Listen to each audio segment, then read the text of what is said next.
And welcome to Spoiler Kings, guys. We just finished talking about the trailer for Quantumania. Now we're gonna get to our movie review, M3GAN. Unfortunately, I'm the only one that didn't go see it, so this is gonna be me just setting up for these two. The whole thing with my wife happened right when I was supposed to be going to the movie. Oh, yeah. It happens. It's all right because life this happens. way I'm going tomorrow, so it's okay. Reading down there. Yeah, I mean the good thing is there's really no spoilers, I guess. We are, you know exactly what's going on. It is pretty self-explanatory. We all know it's Chucky, New Age Chucky, so it's kind of it's awesome. Yeah.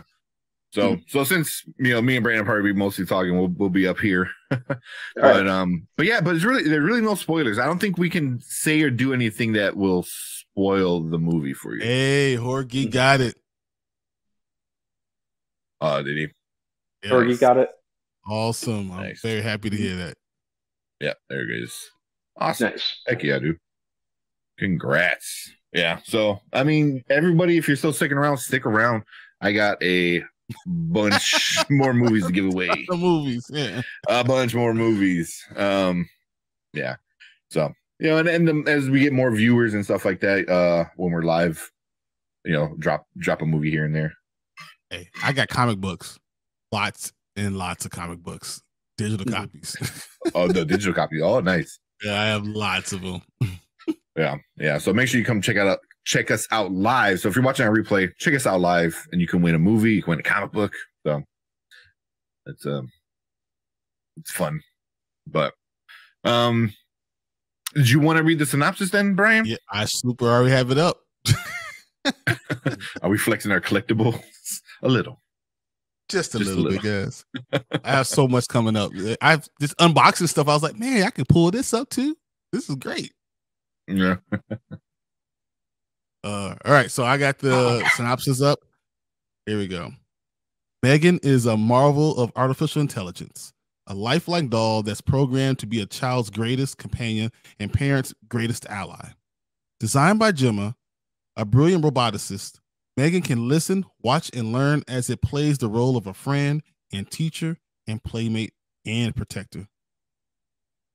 When Gemma becomes the unexpected caretaker of an 8-year-old niece, she decides to give the girl a M3GAN prototype, a decision that leads to unimaginable consequences. Dun, dun, dun. Yeah. That's all we got.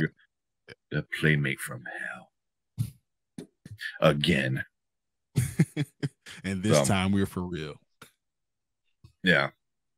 So what did you guys think about the movie? What were the good parts? First of all, let's talk about all the good parts for the movie. You wanna go, Brandon? Yeah. First and foremost, talk about a movie that understood the assignment. I'd say the one thing that I liked about it a lot was the tone that it immediately sets, because it starts like the opening scene had me laughing my ass off, and then followed by kind of like an oh crap moment. So it's definitely a horror comedy, with some satirical elements in there. I think it really handled that quite well.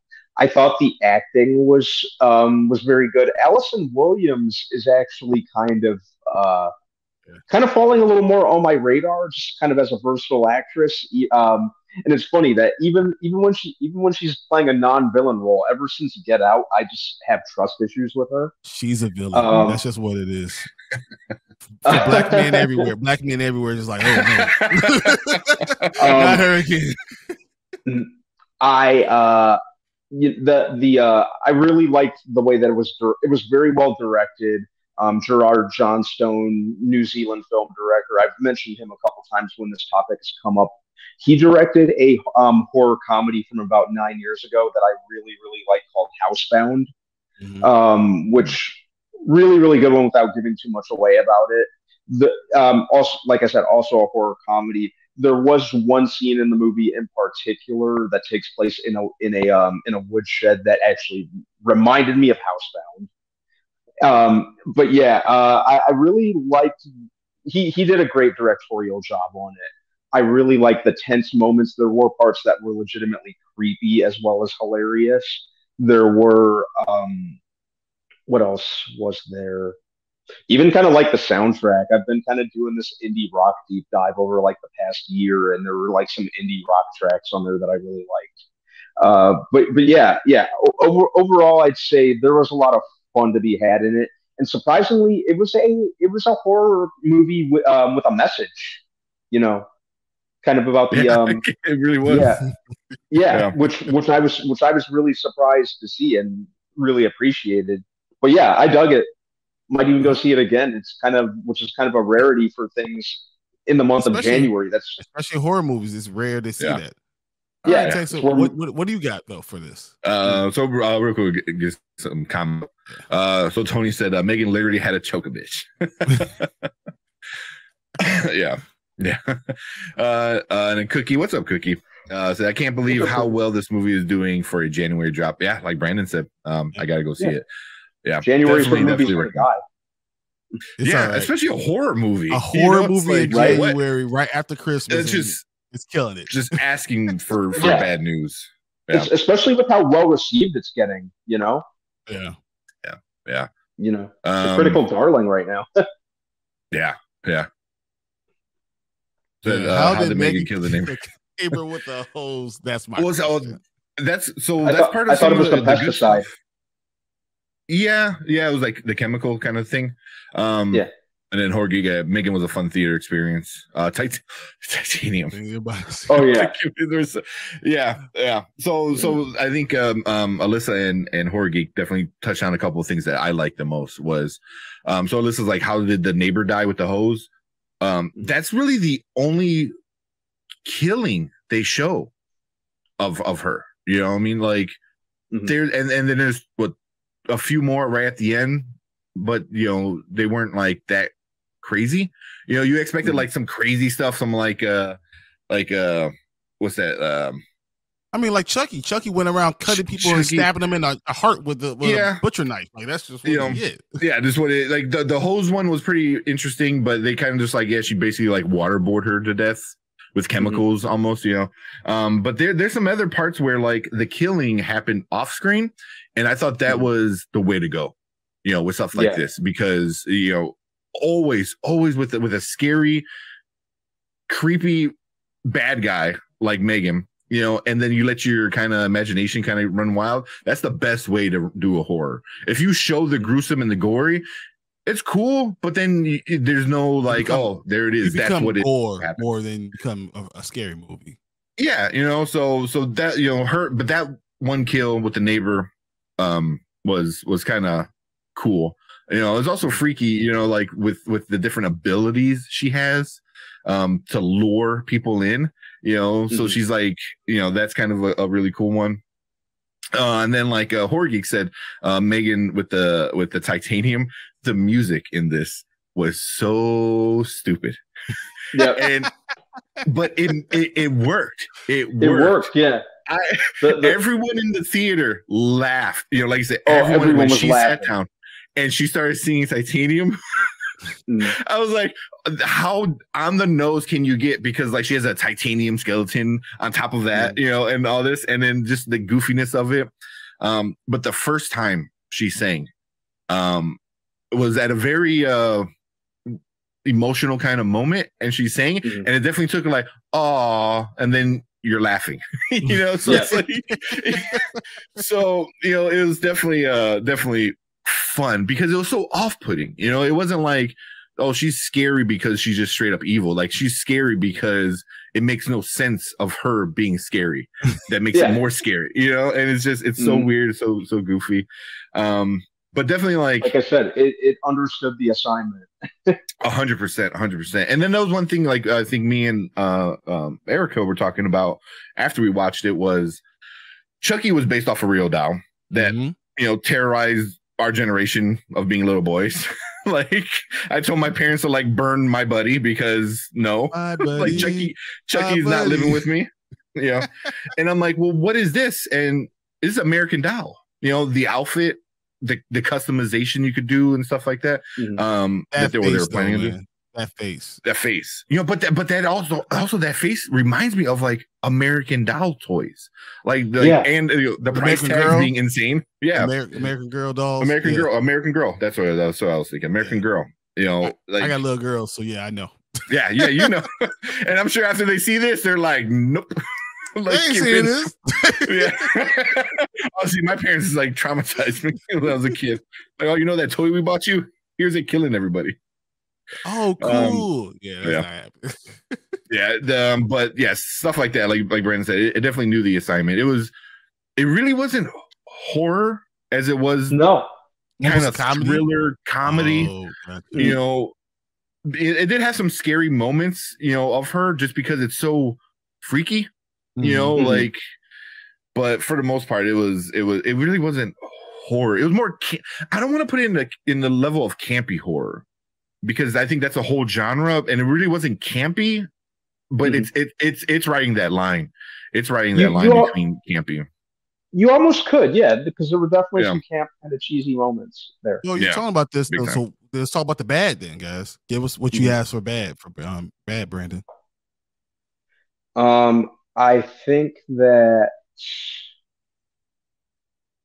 the main character of Gemma, played by Allison Williams, was a little undercooked and one note. Like, really, all you know about her is that she's basically just like a workaholic, and you don't really get anything. She was kind of hard to get a read on, early on, especially when she becomes in custody of her niece Katie, who she makes the M3GAN. Who she makes the M3GAN doll for, or imprints the M3GAN doll on. So, like, even when she comes into custody of her, she really doesn't have too much of an emotional response at the death of her brother-in-law and her sister. So that really kind of threw me off.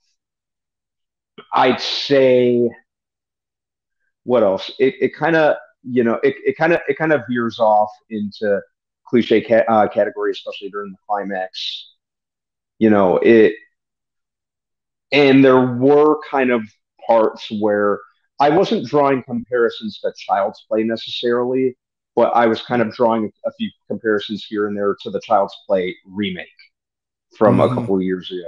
Okay. Just with the rogue AI. But this one, it was a double-edged sword, because it did the Child's Play remake a lot more competently and a lot better than the Child's Play remake did. But I'd say that was my main one. Some of the characters were kind of underdeveloped and kind of just there, just kind of cookie cutter characters, like the domineering boss, the workaholic protagonist. Her kind of some of the dialogue between her and her coworkers. So I'd say that was my main thing, just kind of undercooked characters, kind of here and there. Okay. I was going to bring up a few more comments before we get your take, Tank. Yeah. So listen, I'm glad they didn't show the dog. Any movie where the dog can hurt, I'm rioting. You better not show a dog. No, I can't do that. So there's a website.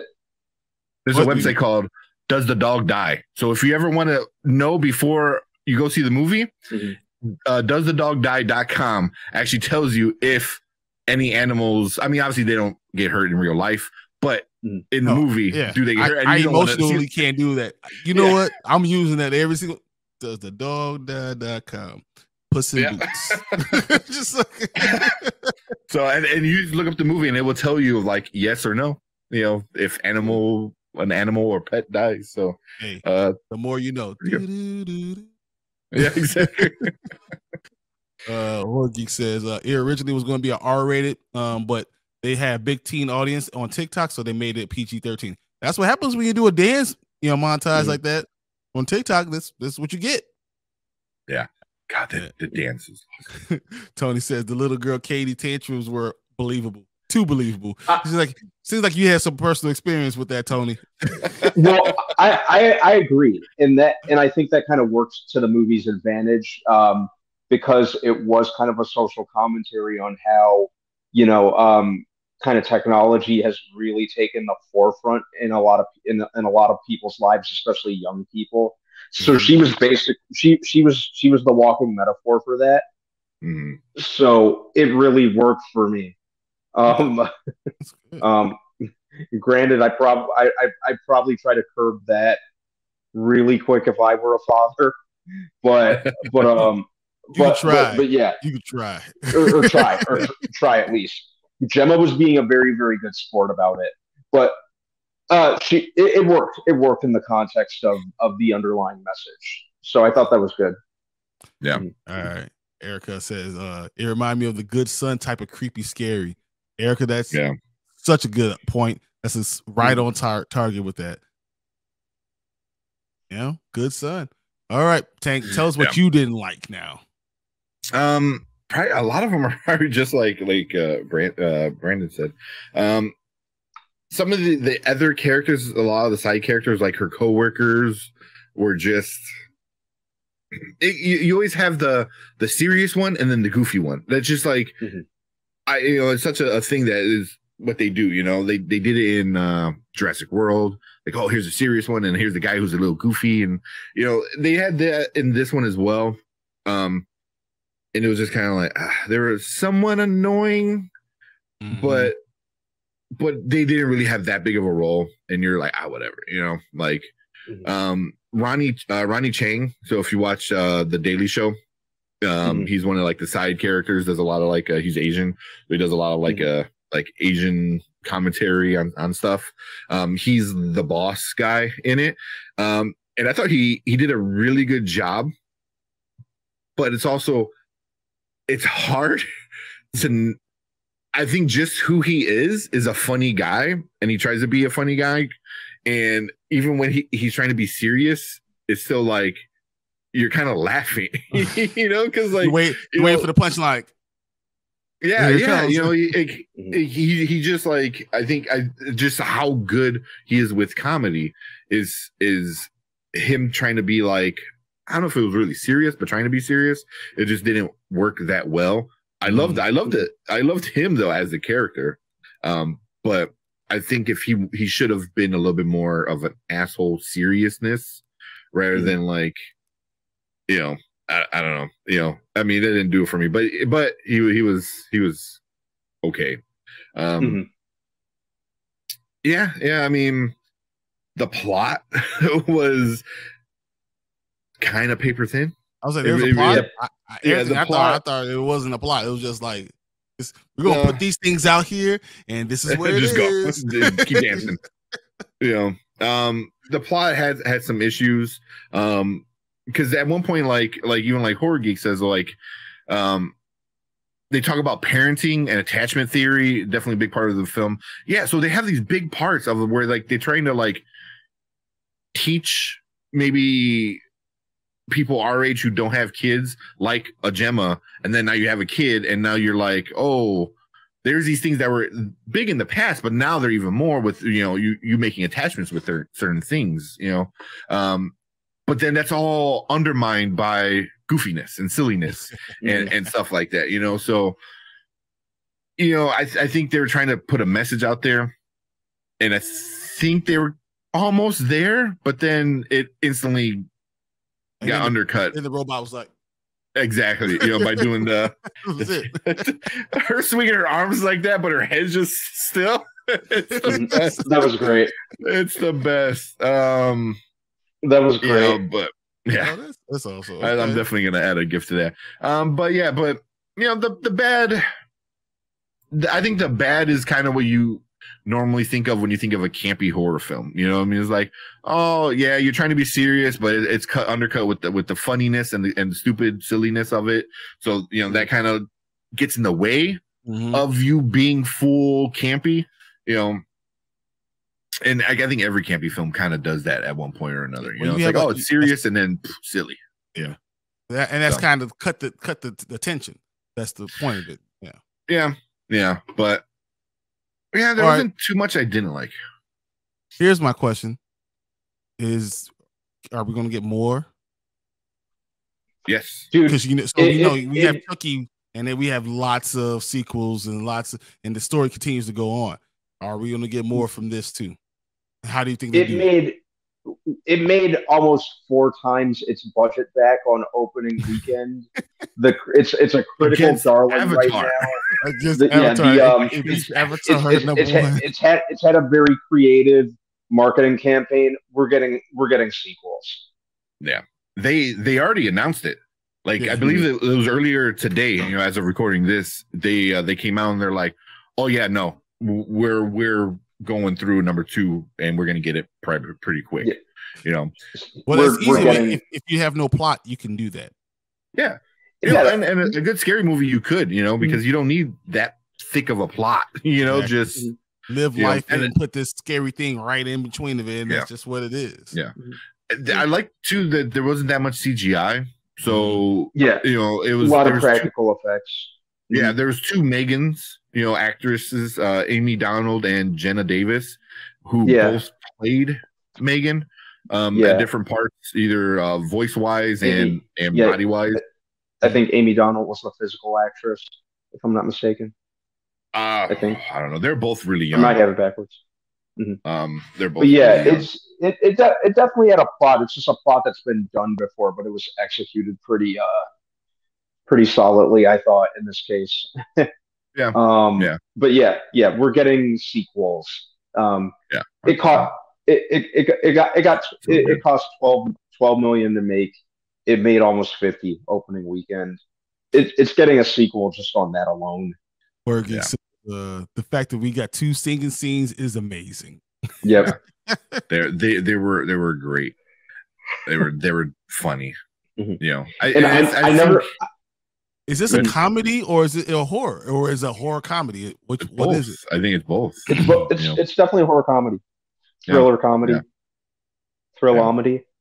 Yeah, I think seeing it in theater is interesting because I think everyone in my theater at least knew what they were in for, and there wasn't like loud laughter like, you know, at a comedy kind of, you know, show, but you definitely heard chuckles, you heard laughing, and you're like, oh my god, you know, like I heard like it's somewhere in the corner, you know, so it was definitely funny, and a lot of people I think had a good time at the theater with it, you know. It's opening weekend kind of more than Scream 5 and Smile domestically. Wow. Yeah. Mic drop.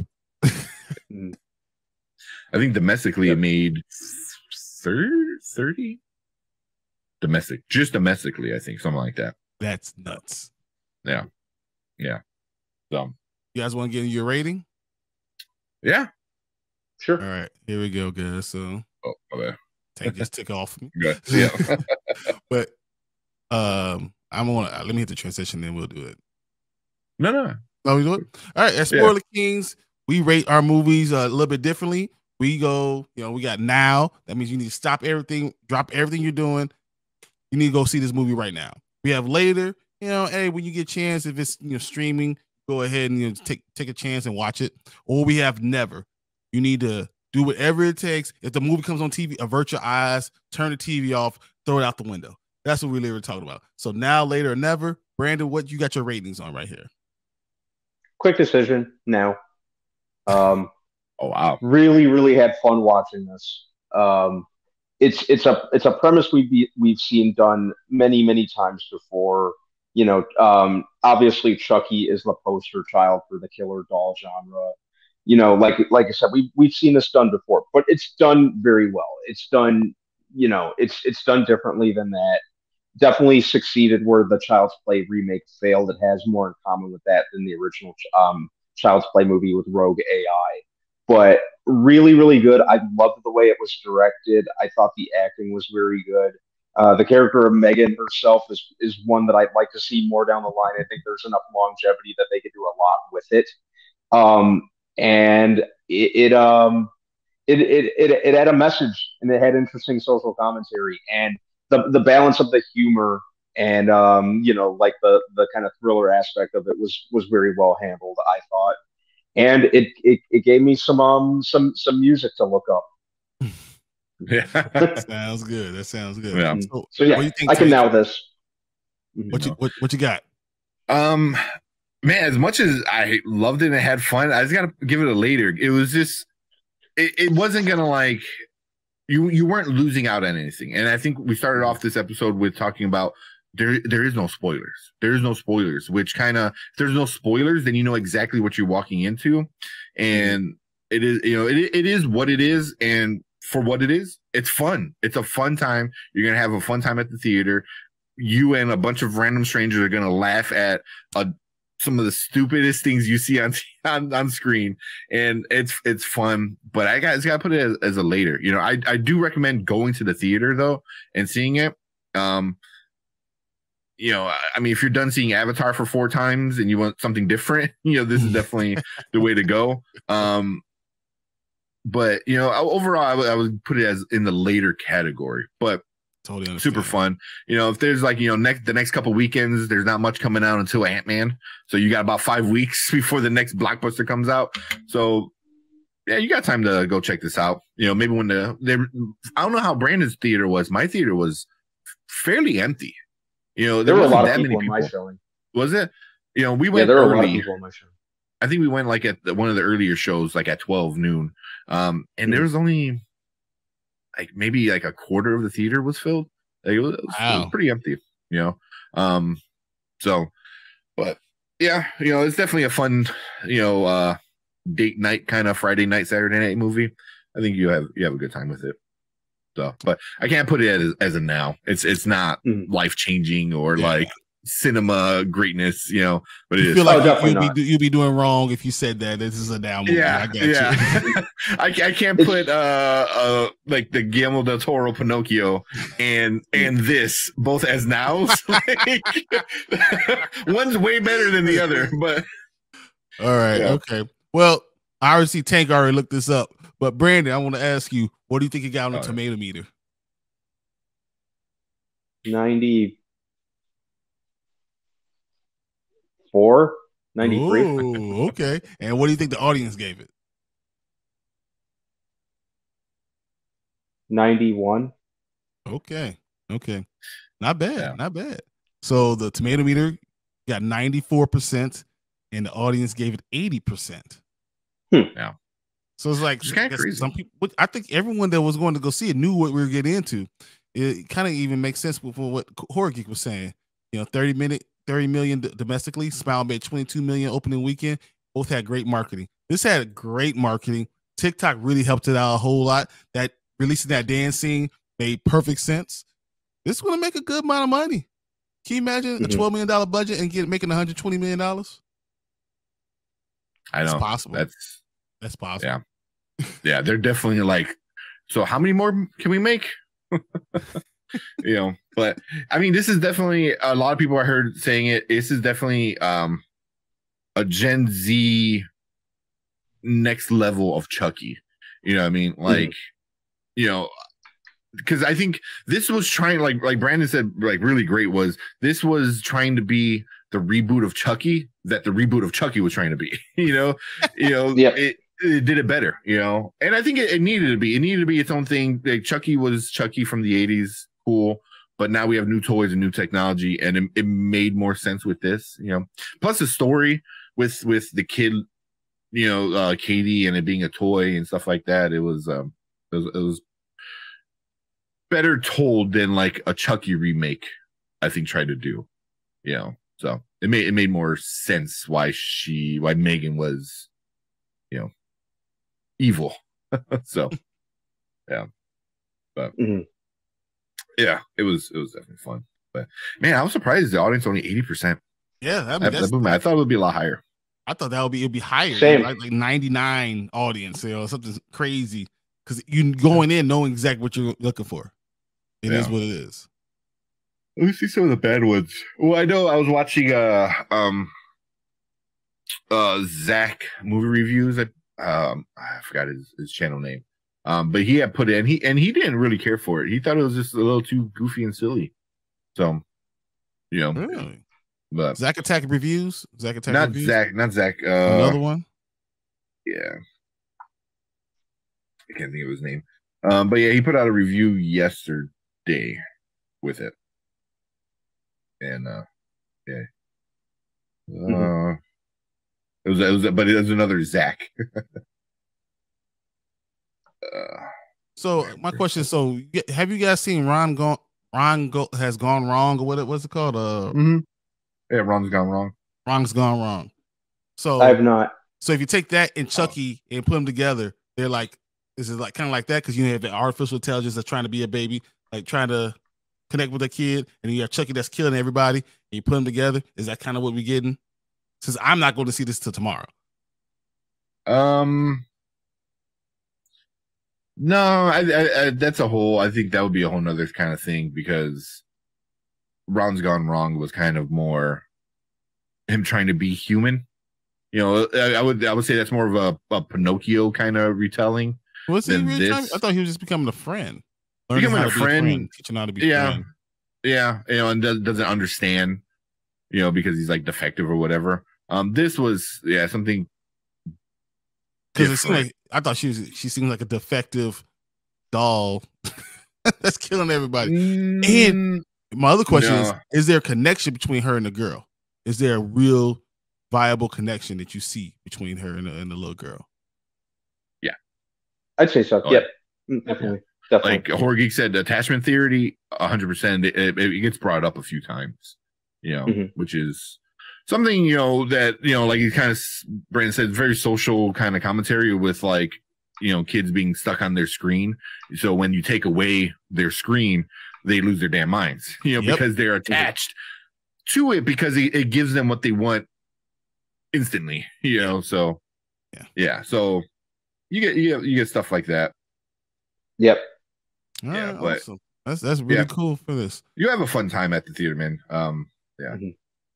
So I was Zach Milin Talks Movies. That's he did his Talks Movies. Okay. Yeah. I'm sorry if I'm murdering your last name, but yeah, he did it and he didn't really care for it. You're good at a lot of things, but saying names is not on top of the list. Yeah. But everything else you're pretty good at.